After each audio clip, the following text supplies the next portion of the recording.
I think the struggle is a lot of dental assistants don't like to speak up. They Hmm. don't like to ruffle feathers. They think that, that the dentist is up here and they're kind of down here.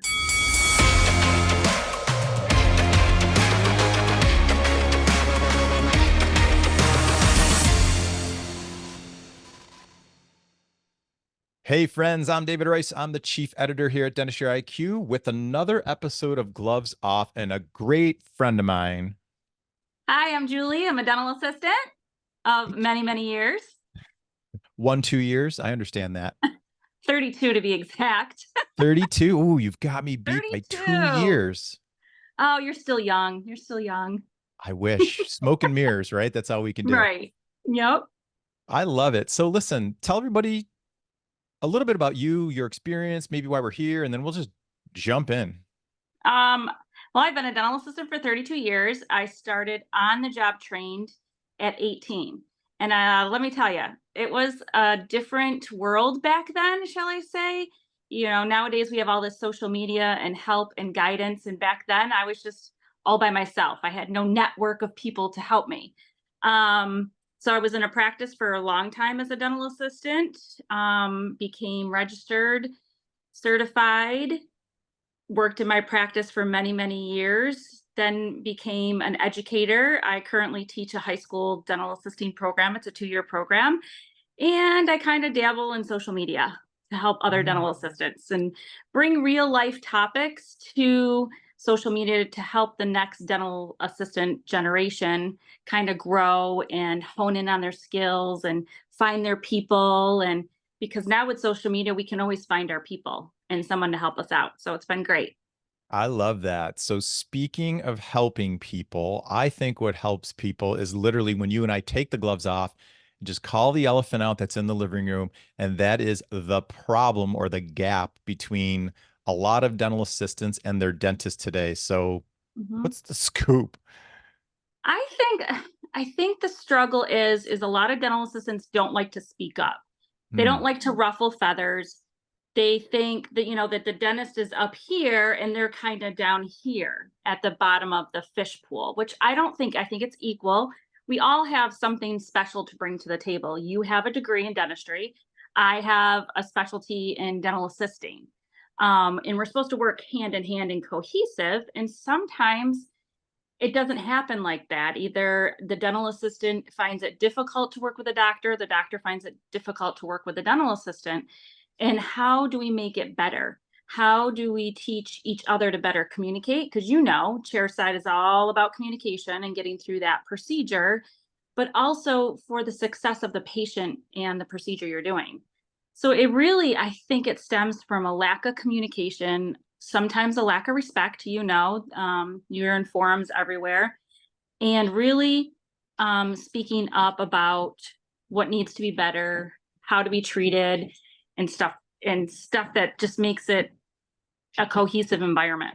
Yeah, I love that. So, I think we can look at this and say there's two types of dentists. There's the dentist Mhm. out there who says, "Oh my God, yes, communicate with me. Let's be better Mhm. together." And we'll assume if you're a dental assistant and that's your dentist, like this is an easier game to play. How would you recommend a dental assistant approach their dentist to stand up for themselves, maybe if they've got a dentist who isn't really on that page yet? I think we have to be wary of our environments and what is working and what is not. I think having kind of the kahunas to go to the dentist and say, hey, look, that last procedure we did was terrible. You should have gotten it through quicker. We should have seamless things. Kind of being like their hype man, kind of hyping them up, because I think sometimes some of them are driven off of egos. So if you go and say, hey, my gosh, I think you could be better at this next time, they're gonna be like, oh, my assistant thinks I'm better. They can be better. So in coming up with solutions, don't just come to the dentist with a problem, because they have so much going on in their brain between payroll and overhead and doing a procedure, that you come to them with another problem with no solution.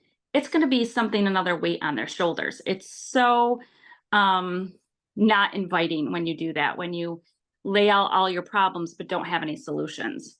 Oh, okay. So there's like three like really strong elements in there. Number one, know your dentist and maybe what motivates them.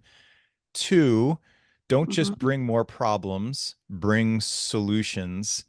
And three, like at some point, like I loved how you said that, just have the kahunas to have that Mhm. conversation. So Julie, you're a wealth of knowledge. We're going to come back and dissect a few other relationships in the practice, but how do people best find you? Because you mentioned very humbly that you dabble in social media, and it's a little more I'll than a dabble. dabble. It's a little more than a Dabble. dabble. So I'm Dental Assistants Rock on Instagram. I also have a TikTok account that I go by my name, Julie Barney, where I just share reality. This profession is not easy. A lot of dental assistants are stuck, they're discouraged. And we've all been there. Even dentists are stuck and discouraged, and a Yeah. dental hygienist in a front office. It's part of the profession of dentistry. Is it all going to be roses and merry-go-rounds and stuff? No, no, dentistry is not like that. Any healthcare profession is not like that. Yeah. So I kind of just bring real topics to social media and say what maybe that dental assistant is really wanting to say. Because I think the more we talk about making our profession better and how we can make it better, one day it's gonna happen. One day, there's gonna be many, many, many, many happy practices out there, and dental assistants are always gonna love what they do, or the dentist is always gonna love. So it's about, making a change. So I'm there on social media, just spewing whatever comes to my mind. Doing your thing. Well, thanks Doing for my hanging out with us thing. today. I'm totally excited that we're dragging you back to talk more. And friends, thanks for watching. Thanks for viewing. Until next time, from Gloves Yes. Off. Peace out.